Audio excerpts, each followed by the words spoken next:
everyone, I'm Eddie V. Welcome to my video. If you're new to the channel, go ahead and hit that subscribe button. And I haven't done these in a while because I haven't visited those states in a while, but we are doing the good and bad of trucking in the state of South Dakota. So the good and bad, well, I just say depending where you go in South Dakota, it is very beautiful. And if you go to Mount Rushmore, it's beautiful there. You can't exactly take your truck there, but I've been in those scenic areas up there, and I even picked up a helicopter that takes visitors and sightseers to view Mount Rushmore and everything, those four presidents up there.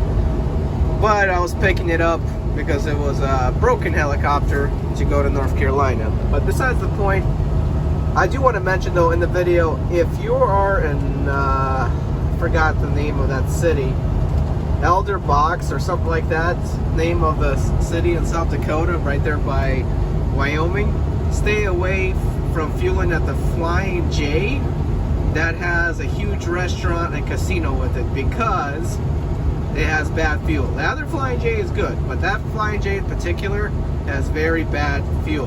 It clogged up the fuel filters and messed up a fuel injector on the company truck I was driving back then, which was a Volvo with an N14 Cummins engine in it. And the other good part is the speed limit is 80 miles an hour. Well, we can only do 75, but yeah, if your truck can do 80 miles an hour, it'll do 80 miles an hour. You can do it here legally. For the most part, it is 75 on 90, not 80. So be careful. But if you do go over the speed limit, do not do it because it's already a high rate of speed, and the state troopers here do not like it when you go speeding over their high rate of speed limit. So they really don't play around with even if you do 5 over. I saw countless times cars do like 80 something in 80 and they get pulled over for speeding because it's already fast enough supposedly for them. About the road conditions, they're mostly good, and they're always doing road work in South Dakota, and it's not that bad because there's really no traffic in South Dakota. So when you go through road work, you really do not get stuck in line where the lane ends to one lane. So that's what it is about South Dakota. About winter, it's pretty bad here in South Dakota. It just depends.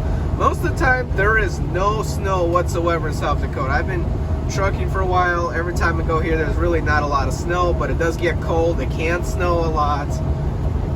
It just doesn't really stay anywhere because the wind's exactly like Wyoming. And the fuel prices here in South Dakota are okay. They're in the middle. They're not too bad, and they're not cheap either. I do want to say one thing about South Dakota is that it can be very, very windy, so do be careful in driving through South Dakota as well.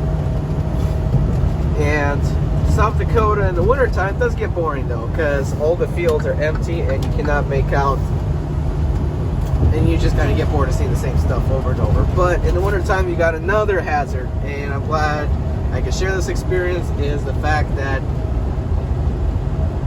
they can't have ice here in the springtime, and when they have ice, it is like black ice. So get ready to adjust for that road condition, because you could easily get off the road and wreck.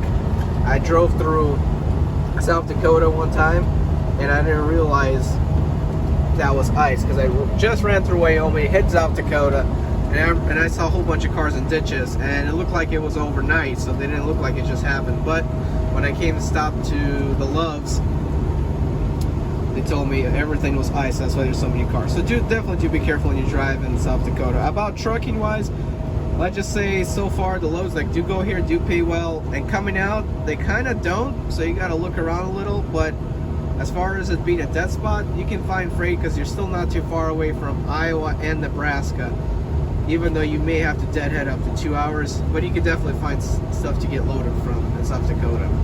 Alright guys, this was the good and bad of trucking in South Dakota.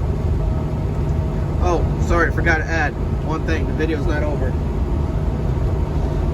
The weigh stations are just messed up. Alright, this is the second company I've been driving for on step deck, and both times I've been to South Dakota and 2 companies.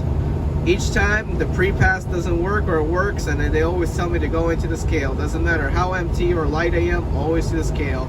And then usually there's a whole line of trucks that are going to scale, and there's about can be up to a 15-minute delay depending on how far back in line you are. So if you're traveling through South Dakota and the scale house is open, get ready for your pre-pass not to work or show you red, because they do it on purpose. And that's it, guys. That's the good and bad of trucking in South Dakota. Not canceled. Guys, I'm Eddie B. 2004 6 turn right.